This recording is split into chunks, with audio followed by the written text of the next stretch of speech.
Мен қарапайым ауыл мектебінің химия пәнінің мұғалімімін.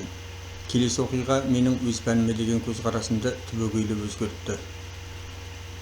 Бұл әдеттегі сәрсенбі күні болатын. Менде бірінші сабағым бар жалғыз күн. Осыдан кейін сәрсенбіні сәтті күн деуге бола ма? Әдеттегідей сабаққа барып, оқушыларымды түгендегенде Арман деген оқушы жоқ болып шықты. Балалар күліп, тағы да ұйықтап қалған шығар деді.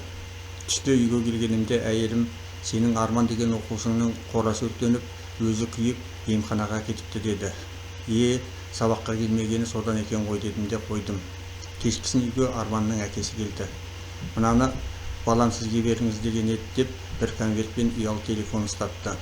Телефонды таңертең аламын деді. Конверт мықтап желімденген екен. Шетінен жыртып ашуға тура келді.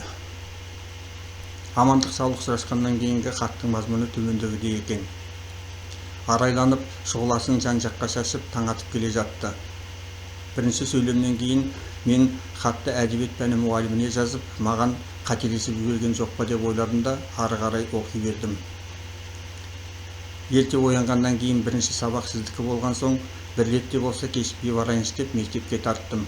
Жарты сағат ерте келіппін. Ішім пысып, шкафтарды ақтара бастадым. Екі сұйықтықты алып бір-біріне араластырып едім, тарс етіп жарылып кетті. Бұл мені жаңа экспериментке итермеледі. Бірнеше сұйықтық 2-3 түйіршігі бар реактивтермен үлкен колбаны алып үйге тарттым. Үйде маған тыным бермейтінін білген соң қораға келдім.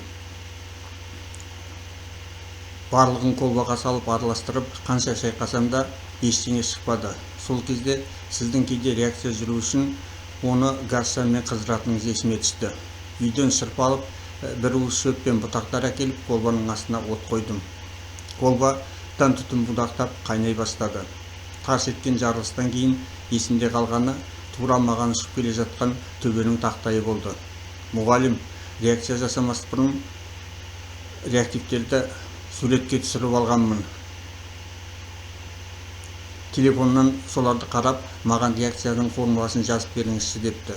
Менің оқушымның пәнге қызығушылығын оятқан осы оқиға болды.